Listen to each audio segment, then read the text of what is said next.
guys, so we're now here at you can see, oh, you can see we're now here at Lowe's because JR is going to buy some. What are you going to buy? We're gonna buy some couch legs. It's unusual, but Custom I broke the legs. Yeah. Custom legs that we actually had to find for that particular, because it's just the couch is very low. It's on the ground, and it just don't look good at all in my living room. So we're on our way to Lowe's, kind of try to find out what we need. So here we Let's go. go.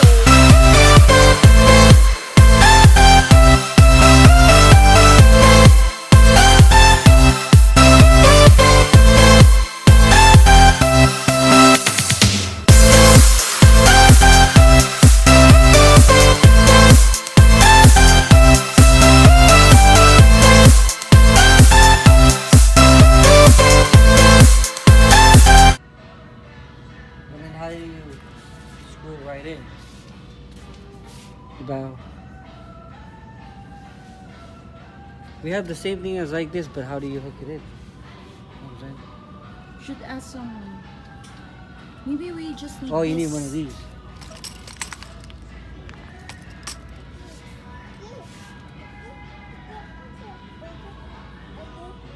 So definitely we need to get either these ones would be compatible, but which one We is should have like the Which one would tallest you one.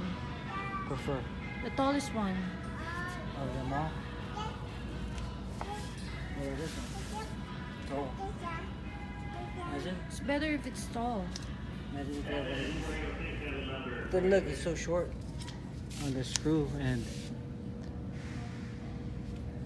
this is a table leg though. It's not a couch. Maybe they have But a specific kind for couches. There's only one way to find out.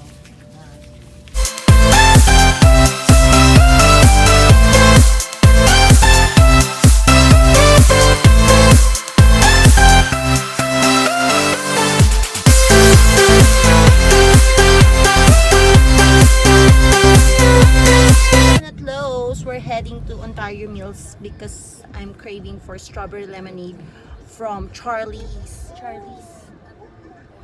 Philly cheesesteak. Anya!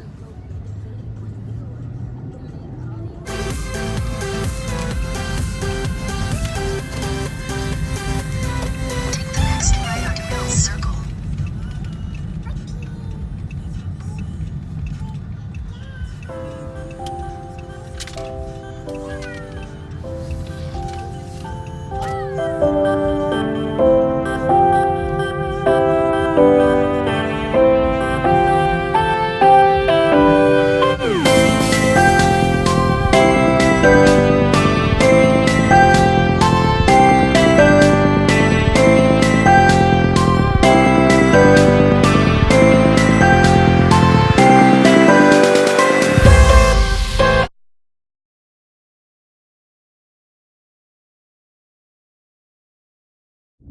Okay, so now we're home and JR is going to try to fix our couch With a with button this. foot.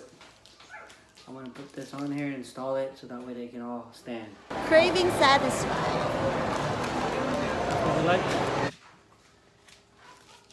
done, and we're gonna move pretty quickly and get this thing finished.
guys, unfortunately, JR didn't get a chance to finish putting the legs of the couches last night because one of the legs that we bought from Lowe's is broken. The screw, what happened to the screw? What happened to the screw? It came right off from the foot, and we had no choice but to wait and get another one. Yeah. And as you can see, I'm sweating because it's like over 100 degrees here in Ontario, California. So even though we don't want to waste electricity, we have to turn on our air conditioner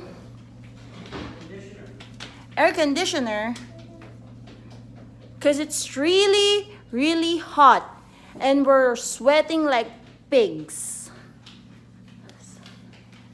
So, is it all done? Yeah, you're gonna have to help me out and flip it over. Once it's standing up, it's easier for us. Because this poor guy. Lift it from the bottom. Yeah, see it? And lift it. Lift it. Putak! Sakit. Oh my God, come on. Baby, tumama yung likod ko sa ano. Come on. Now we lift it straight up Whatever. and move it. Now we, Sakit ka. okay. Ow! You do it one by one. Ah. You have to move it further. Okay. Now.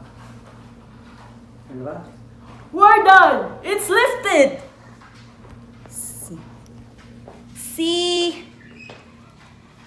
This is the legs. And he said this is the weak part. The bottom one, the other side. Yeah, this one is the weak part. But at least it got some height. Yeah. Yeah, Anya. Yeah. So I know you didn't understand what I said because it's Tagalog. But when we were like lifting the couch, my hips hit this table. That's why it hurts. And then my husband JR is like, oh my God, it's like feeling I'm weak. Hello, my hips hit something. Of course, I'll be pissed.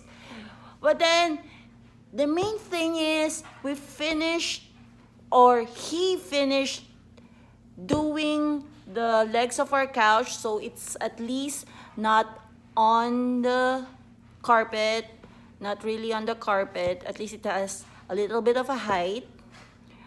So that's pretty good. Pretty much it, I think. So if you guys like our video, give it a thumbs up and subscribe in our channel. Just push the red button down there. Okay, bye!